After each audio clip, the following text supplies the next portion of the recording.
Amazon Studios just killed a $100 million biopic about Sam Altman and OpenAI. They didn't release it. They didn't negotiate. They just shelved it. No release date, no explanation. Just a vague statement, the moment isn't right. That's Hollywood code for something went very wrong and nobody's going to tell you what. Here's the thing, studios fight over release dates all the time. They battle over streaming rights. They'll spend millions defending a project. But Amazon looked at their finished film, their post-production, their marketing plan, and decided to bury the entire thing.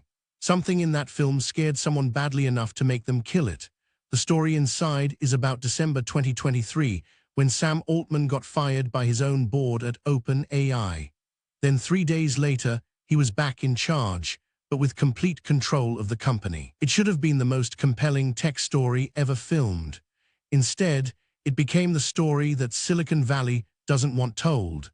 Understanding why Amazon killed, this film tells you everything about how power really works in AI. Let's rewind to December 18, 2023.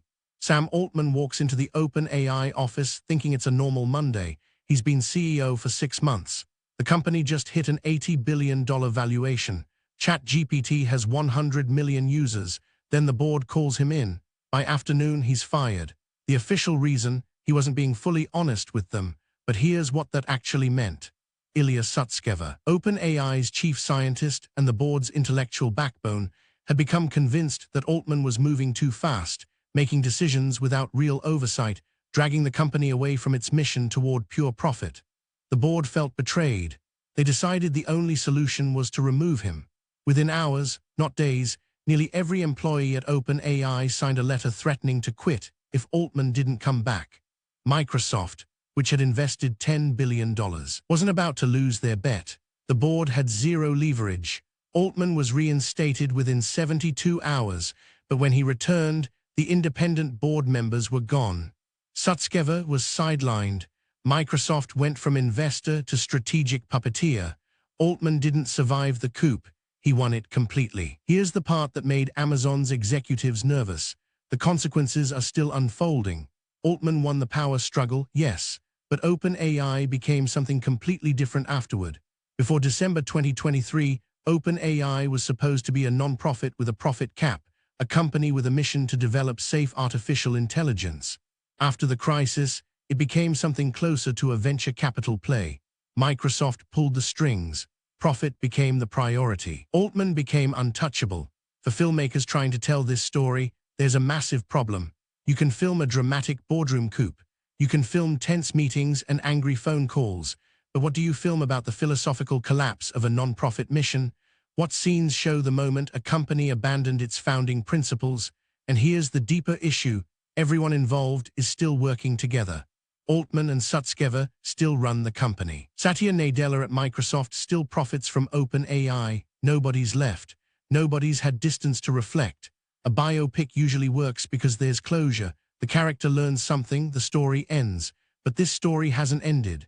It's still unfolding. Altman's still making aggressive moves. The scars between Altman and the board members who tried to fire him haven't healed. Amazon realized, we made a film about a conflict that's not actually over. To understand why this matters, look at tech biopics that actually made it to screens. The Steve Jobs film came out 10 years after he died. There was closure. The audience knew how the story ended. It wasn't about protecting anyone. The social network worked partly because the company had moved past the founder drama. Zuckerberg was entrenched. The hurt feelings had become legend. But imagine if Amazon had tried releasing a Snapchat film in 2014, when Evan Spiegel and Bobby Murphy were still fighting about the company's direction. Imagine if there was internal conflict that the film would expose, making it impossible for both of them to work together afterward. That's exactly what Amazon faced. The movie needed to tell the truth about December 2023, but telling that truth, showing exactly what Sutskever's concerns were, how Microsoft muscled in, how Altman consolidated power, would be like throwing a grenade into a room where people still collaborate daily. More than that, it would cement a narrative permanently. Once a film exists, that version of events becomes the permanent historical record. Maybe Altman was right. Maybe the board was wrong. Maybe it was complicated. But the film would have decided that for everyone. Amazon looked at their footage and realized We can release this and explode relationships. Or we can shelve it. They chose silence. What makes the Altman biopic shelving so unusual is what it reveals about Silicon Valley's identity crisis. Sam Altman was sold to the world as a visionary genius. He was on the cover of every magazine. He was the responsible face of artificial intelligence. The press treated him like the next Steve Jobs.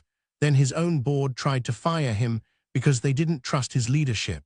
That's the uncomfortable truth nobody wanted exposed. Altman isn't a Jobs, a founder whose brilliance explains everything. He's more like a CEO who happened to run the hottest company in the world, while serious questions about his character remained unresolved inside the company. And that complexity, that's exactly what makes the story compelling. It's also exactly what makes everyone involved want it buried. Compare this to how other tech titans handle unflattering stories. Jeff Bezos let Amazon expand into everything. He didn't worry about PR. He didn't kill documentaries.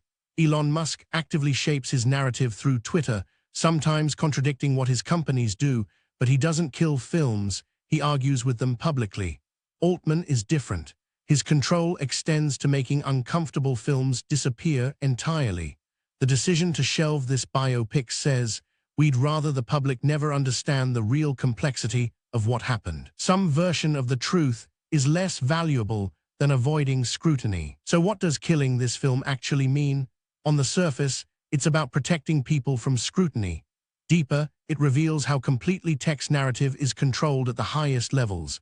Most of us experience tech companies through their public image, keynotes, announcements, cultivated brand. But inside those companies, there's chaos. There's disagreement.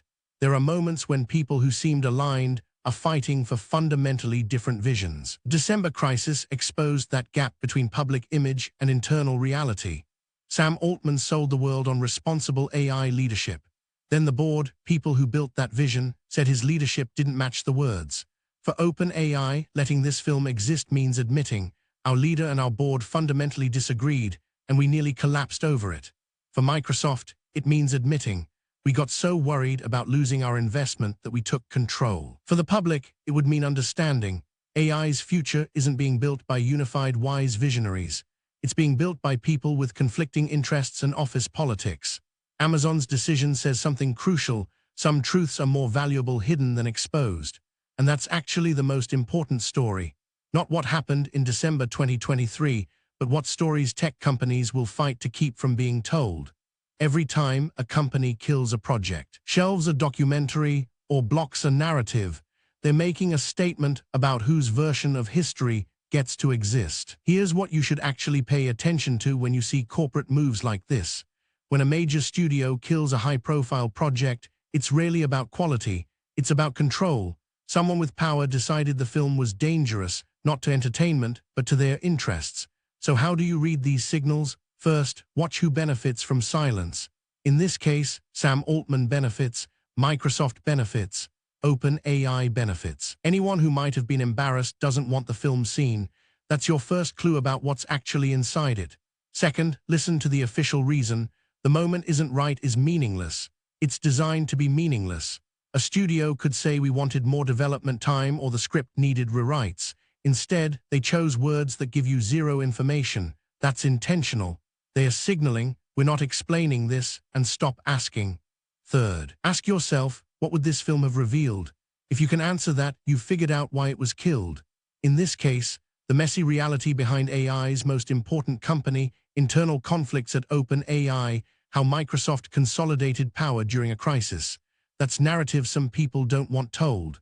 Finally, understand that shelving is harder and more expensive than releasing.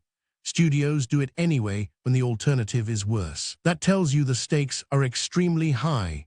Apply this logic to other corporate decisions, and you'll start seeing hidden narratives everywhere. Here's what actually matters from all of this. Amazon's decision to kill the Altman biopic isn't really about the film. It's about power.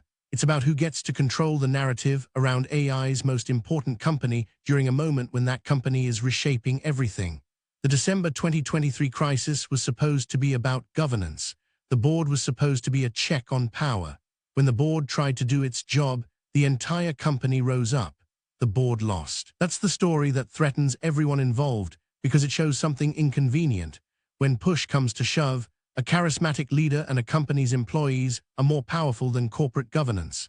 It shows Microsoft will protect its interests over principles. It shows AI's future is being shaped less by deliberation and more by internal power struggles, so that film stays buried. And here's what you should watch for.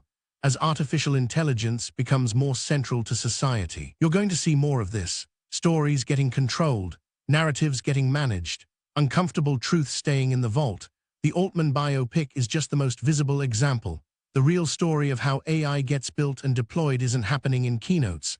It's happening in rooms where people fight, make deals, and compromise their principles.